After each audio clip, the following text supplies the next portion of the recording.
candidates, though, were really special. It completely reversed the trend that said that most exoplanets were these hot Jupiters.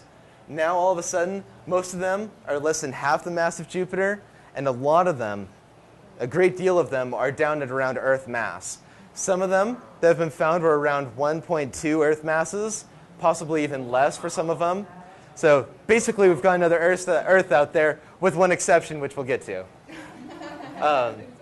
There's always an exception, but we're definitely a huge step closer. Now the trend of exoplanets is towards smaller planets. And in fact, because of these recent discoveries, the trend is that approximately for every time that you have the radius, you quadruple the number of planets orbiting the star.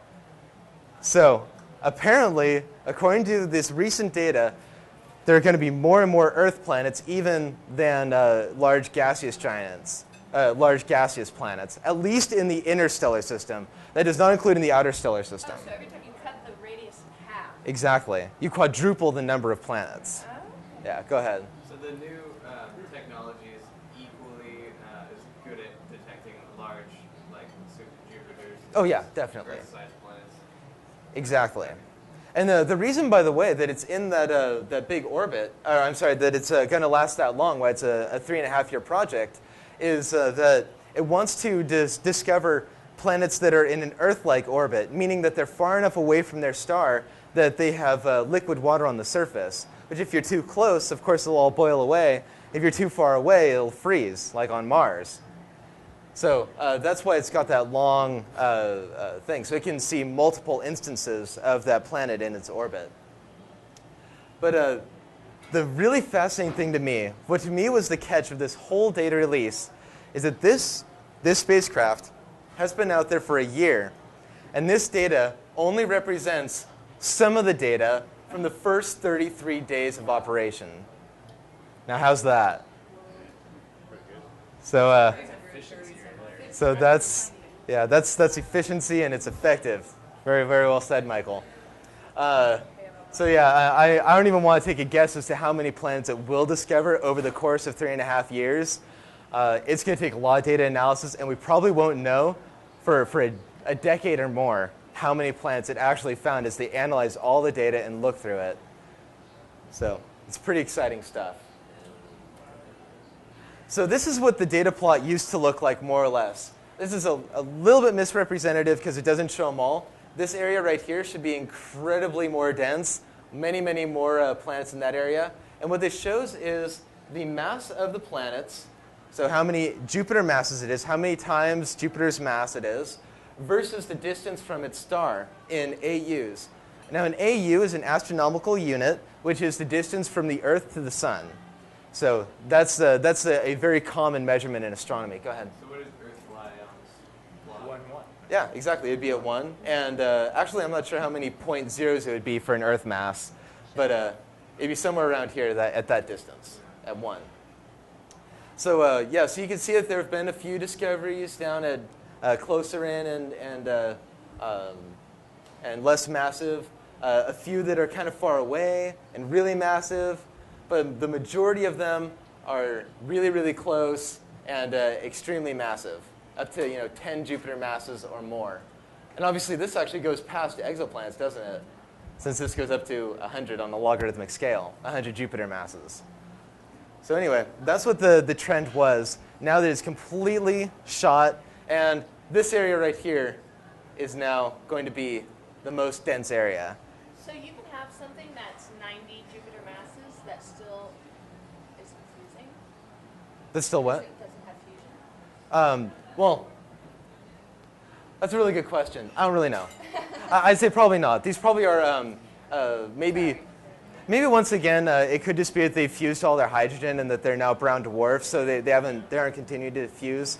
I can't remember how many Jupiter masses the Sun is off the top of my head, but I know it's like over 100.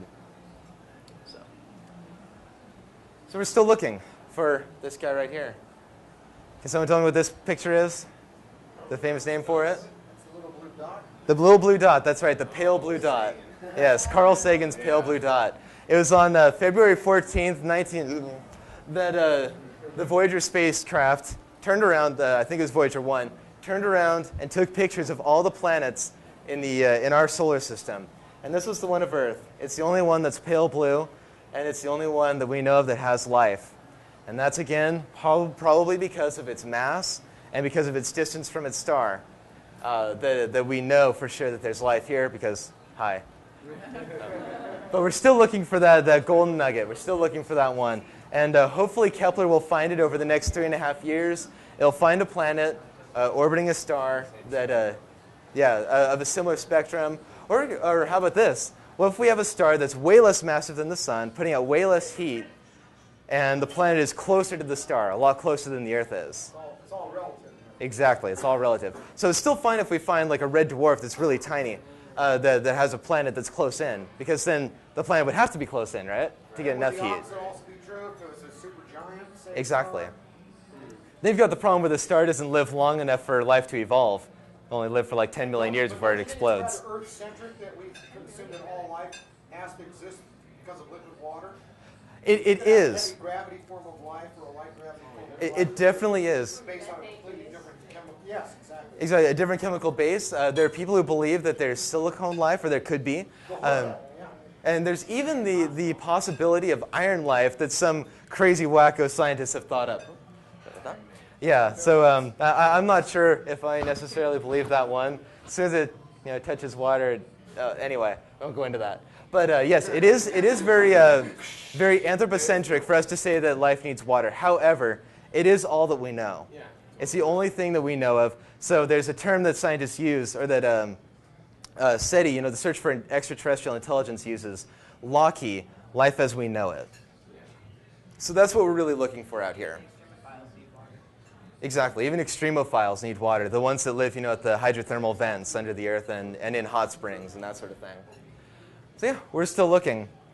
But the big thing that this has done is that this new data release has done that's philosophical and has implications for us is that there are a lot of people, particularly religious folks or people who in public claim to not be religious but in private are, who are the intelligent designers.